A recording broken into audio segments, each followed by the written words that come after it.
This is GARIS, Masculist, MGTOW, flyers, that is 2-3 page essays on the themes of masculism and MGTOW, written by and read aloud by Prof. Dr. Hugo de GARIS. This is flyer number 225, entitled Post-Gender Lib, Male/Female Lifestyles. Description. This flyer depicts a future, a few decades away, in which nearly all women are FIPs. The gender laws had been menfaired, the paternity rejection right has been brought in, the fluffy feminist hypocrites and fluffies in general have been wiped out, and men have been freed from manslavery. The flyer itself, so I center it.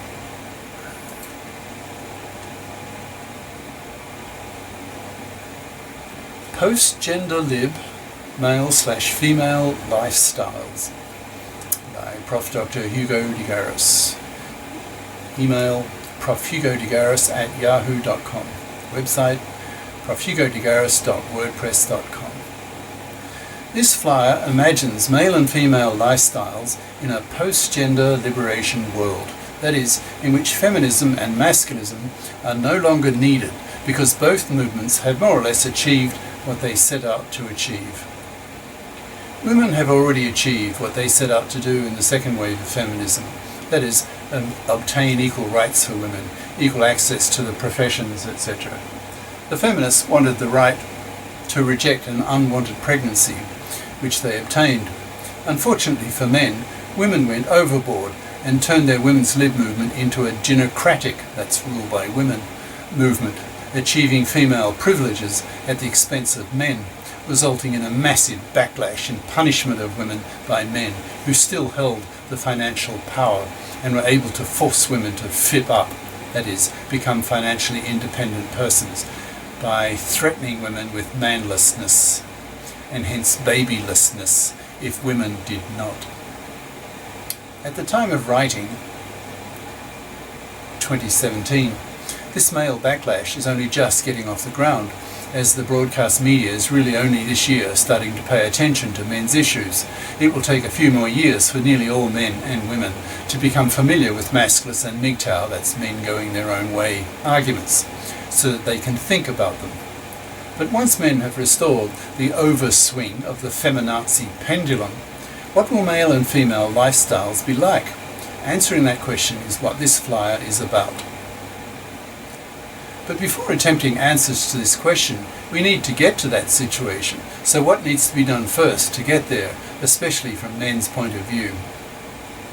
The main objective of the men's lib movement is the menfairing of the gender laws and the teaching of women that women do not have a monopoly on gender discourse. There's also men's lib, that is, the MGTOW movement and the masculist movement.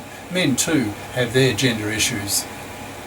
One of the basic realities in the gender lib debate is that men have the financial power to force women to FIP up, that is, become FIPs. Otherwise, women will not get a man. Persuading men to ignore fluffies, that's traditional women who expect to be able to parasite off the money of a man, is one of the primary goals of the masculists. Men need to be made very conscious that they have the power to wipe out fluffies by ignoring them to death. A fluffy can only be a fluffy if she can get her financial claws into some gullible manslave who's prepared to be parasited upon by a fluffy, the enemy of the masculists, the type of woman that the masculists aim to wipe out, not by killing them, but by simply ignoring them to death, not even pumping and dumping them, forcing such women to rot on the shelf to extinction, having their fluffy parasite genes removed from the gene pool. Men are capable of doing this due to the fact that nearly all men are FIPs, because boys are socialized by parents and educated by teachers to be FIPs. As nearly all men in the next few years wake up to the fact that men have the power to wipe out fluffy parasitism, then fluffies will be wiped out. The masculists are now working on women to become female masculists as a strategy to get more women to take the side of men, that is, removing the excesses of the feminazis who want female power at the expense of men, particularly in the divorce courts, where such massive gender injustices are committed daily. financially crucifying one married father in 4 in the Western countries, with him losing his kids with a 90% probability, losing his house to his fluffy ex-wife, half his possessions, paying child support for kids he will barely see, and often alimony, so that his hated, fluffy, parasitic ex-wife can remain a parasite off his money after the divorce, the way she did before the divorce. Another glaring injustice against men is the lack of a legislated paternity rejection right, whereby a man would be given the right to reject an unwanted pregnancy by simply filling in a paternity rejection form. So that if the woman goes ahead with the pregnancy, then the full costs of the upkeep of the child fall legally on her shoulders. So what angers the masculists is the social attitude that treats women as fluffies, that is, parasites on men, child-minded women who are seen to be children and not responsible adults, capable of fending for themselves financially. Masculism forces women to grow up, to be responsible adults who take care of themselves financially and not expect to be able to parasite off the money of a man. Those women who are not FIPs, that is fluffies, are severely punished by masculists by not getting a man, forcing fluffies to rot on the shelf and spat at for being immoral, parasitic, manslaving vermin to be wiped out. So many feminists are still fluffy hypocrites, wanting to have their cake and eat it too. That is, wanting equal rights with men, but rejecting equal obligations with men. That is, rejecting the idea that women have a powerful moral obligation to get off their fluffy parasitic asses and pull their financial weight by bothering to get a career-competent education so that they can be FIPs as adults, not parasiting off the income of a man. Most feminists are fluffy hypocrites, supporting the financial massacring that occurs daily in the fluffy feminist hypocrite-dominated divorce courts. Masculists are out to stop this abomination by applying enormous moral pressure on fluffies and smashing the hypocrisy of the hated fluffy feminists.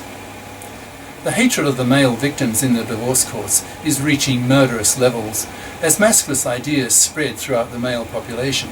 Instead of men suiciding about 10 times their normal rate just after a divorce, they will express their shock and outrage in masculist ways and simply murder their fluffy feminist divorce court judges and lawyers. It's to be expected over the coming few years that thousands of these hated fluffy feminist divorce court judges and lawyers will be murdered in the sex war. In the next few years, the media will latch on to the masculist case and give the masculists and MGTOWs huge publicity, because the MGTOW paternity rejection is the biggest story of the century, because there's nothing more important to humanity than the survival of humanity, and it's precisely that is being threatened by the MGTOW and masculist rejection of paternity.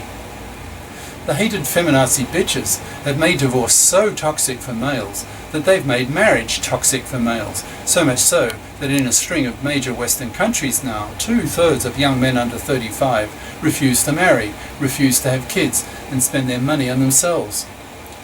Young women are really starting to panic now as they wake up to the idea that they are, in capitals, not going to have babies. This reality is forcing women to become female masculists, so that they can join forces with the MGTOWs and masculists to force the gender politicians to menfaired the gender laws, in order to counter the genocracy of the hated fluffy feminist hypocrites who see men as the enemy, as subhuman cash machines to be abused in the divorce courts for the benefit of their fluffy ex-wives by being financially crucified, thus causing men to have a burning hatred for these fluffy feminazi hypocrites. Masculists are now aiming as much at women as men in getting their masculist message out to the general public. It is in the self-interest of the masculists to do this. Women are 51% of the voters, and a higher proportion of women vote than men. So when push really comes to shove, that is when there's a divorce, women want to keep their privileges as obtained by the fluffy feminists in the 70s. That is, to be able to rob a man of his resources and give them to his fluffy ex-wife. Women want this privilege and not be forced to become adult and FIP up. Women want the best of both worlds, that is, have equal rights and be able to continue to parasite off the labour and money of a man. They want to keep this genocratic lifestyle. But the masculists will not tolerate this hated hypocrisy on the part of the fluffies. Men have the financial power to force fluffies to FIP up, or they rot on the shelf. Masculists push men to become conscious of this power that men have over women, and to use it to wipe out the fluffies. The threat of babylessness caused by men who rebel against being manslaves to fluffy women is forcing women to become female masculists, agreeing with the idea that men deserve to be treated with respect just as much as women. These young women are scared that they will not have babies, as more men go MGTOW and Masculist. Already 2/3 of young men refuse to marry, refuse to have kids, and spend their money on themselves. In a decade, that percentage will probably be over 90%, so by then women will be truly panicking. The result of this panic will be that there will be a clamour in the broadcast media for the menfairing of the gender laws and the bringing in of the para. Schools and parents will be pressured to FIP up their daughters, scaring them that if they don't get a career-competent education that will make them FIPs as adults, then they will be doomed to manlessness, spat at by men for being hated fluffy parasites. Soon, the sex bots and art wombs, that's artificial wombs, will be with us. Life-sized, lifelike sex dolls are already coming onto the market. AI is getting better at generating near-human level conversations, so the sex bots and AI will combine so that men can have more agreeable relationships with sex bots than women. These sex bots will have luscious, curvy bodies, film star faces, creamy, grippy vaginas that women cannot compete with. Japanese scientists have already grown a goat in an art womb, so human babies can't be far off. Once women lose their two traditional monopolies of womb and vagina, feminism will disappear overnight as women claw at each other for men's dwindling attention. When men can grow their own kids and prefer to sex their bots than women, then many men will simply cross women off as ignorable due to women's very negative qualities, such as nagging, being irrational, emotional, hysterical. Men despise these qualities in women. So the gender-lib pendulum is swinging back to restore a balance between men's and women's needs. Let us imagine a decade or so into the future, so that there has been enough time for the above social dynamics to have played themselves out, so that the gender dust has settled. What will men's and women's post-gender lib lifestyles be like? Here's my answer to the above critical question. Nearly all women will be FIPs by then, with a strong social and moral expectation on them to be FIPs, even if it runs against the evolved grain of women, who tend to judge men by men's level of sexploitability by women. Women will be forced to suppress this tendency to want to parasite off men. If they don't, they will pay a heavy price. They just won't get a man, and they will be spat on by society. So women pour into STEM, science, tech, engineering, math, and the professions. Fluffies have pretty well died out due to the enormous moral pressure against them. Men won't tolerate them and hurl moral abuse at them for being fluffy parasites, expecting to sit on their fat parasitic asses and live off the labour and money of a man. Such women by then will be treated as vermin. Men have been given menfaired gender laws. There's no more alimony in the divorce courts. Custody of children is given jointly by default. When the gender politicians started changing the divorce laws, a lot of fluffy feminist hypocrites protested in the streets, only to be shocked by even angrier masculists who bitch-slapped them to oblivion, so that such protests by feminazis quickly died out. No woman wants to be bitch-slapped a second time by a man. When a man uses the full force of his chest muscles to slap a woman, she is hurled across the room, an extremely painful experience. Bitch-slapping became a symbolic act of the masculists when expressing their hatred for the hypocritical injustice of the feminazi bitches.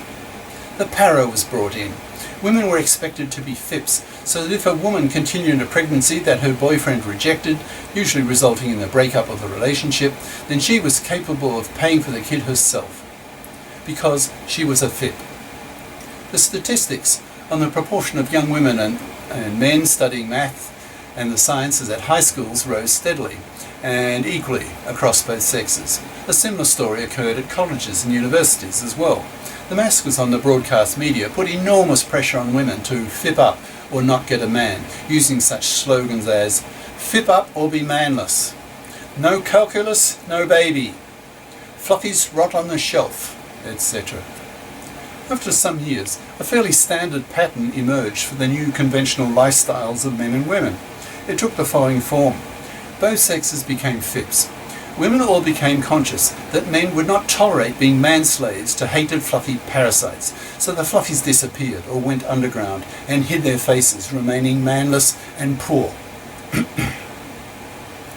The gender laws were menfaired systematically across the board. Parliamentary committees were set up to do this in most countries. Sexual discrimination on the statute books disappeared, so men felt much safer about having kids, so the birth rate started climbing again. To get the birth rate back to replacement rate, governments set up baby farms, where women were given hefty subsidies to have children. Smarter women were given higher subsidies so that higher IQ, higher class women would be encouraged to grow smart babies and in large numbers. Young men invested more in being fathers, spending more time and energy with their kids. Young men felt much safer because the feminazi horror of the divorce cause of their father's generation had disappeared. Divorce was no longer toxic for men the way the hated feminazi hypocrites had made it a generation previously. Young women tended to get well qualified and work a few years to get a taste of being in a career, then stop work temporarily for a few years to have their 2 kids and receive government young mother subsidies for loss of income.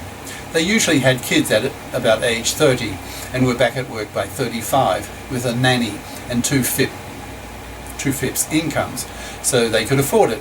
AI and robotics had removed a lot of the low IQ jobs, so many low IQ women were happy to be nannies to 2 FIP couples. With the 2 FIP incomes in the family, young men relaxed a bit and became less career driven, knowing that their life partner was also a FIP, an equal, a responsible adult who faced up to her adult responsibilities. So the level of respect by men for women grew. Men saw women much less as child-minded dependents as financial burdens.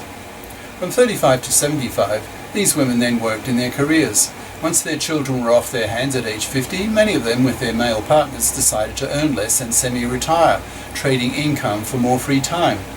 Men were thus freed up from manslavery to a large extent because their female partner was a FIP who did not expect to manslave him, to be a parasite of him. When relationships failed, and there were kids, the 2 former partners usually stayed living in the same city so that they could be active parents to the kids. Typically, with both partners FIPs, they could afford to buy a small apartment near the family house, so that each former partner could spend a week with the kids in the house while the other ex-partner stayed in the apartment, and a week later they would swap places, with the kids staying in the house for stability. Feminism died out. Its excesses, particularly its hypocritical, gynocratic aspects, were despised. Most women became emo FIPs, that's equal moral obligations FIPs. That is, these women had the moral expectation that they should share the burden of earning the living and not expect to parasite off a man. Even most women learned to spit at fluffies, so that fluffy feminists were doubly spat at, that is, by both sexes, and for being both immoral and hypocritical. The hypocrisy of fluffy feminists was truly hated. The quality of relationships between the sexes improved a lot. Men respected women more, despite the genetic superiority of men at the top end of the performance scales. But that concerned only a small minority of the highest flyers. For most people, the overlap of the performance bell curves for the 2 sexes was nearly complete. So women are dumber than men by about 4 IQ points on average, but that did not stop women from being FIPs. Women pulled their weight, and so men were freed from manslavery by women. Fluffy manslavers were wiped out by the masculists. They became museum pieces.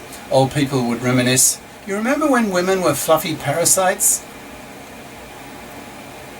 Women became more realistic, more humble. The scientific evidence showed clearly that the genii were males. Men continued to win all the science Nobel Prizes and the math prizes. Women continue to not be genii. Such realities were generally accepted because it was what science showed, so women were forced to accept it, the way blacks were forced to accept that they were the dumbest people in the world.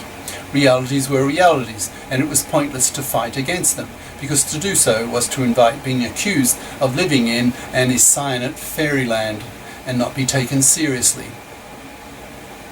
The gender dust settled, and people just got on with their lives. The old gender craziness, the hypocrisy of the fluffy feminists in the divorce courts, the masculist murders of the hated gender politicians and fluffy feminist hypocrite divorce court judges and lawyers now seem distant memories of a bygone, more primitive age. People were more civilized now. They had moved on to a higher form of moral existence. Women had become FIPs and men were freed from manslavery. Things were better all round. Cheers. Prof. Dr. Hugo de Garis. Prof. Hugo de Garis at yahoo.com. Website profhugodegaris.wordpress.com. YouTube channels de Garis, Masculist, MGTOW, Flyers, and de Garis Essays. Ciao.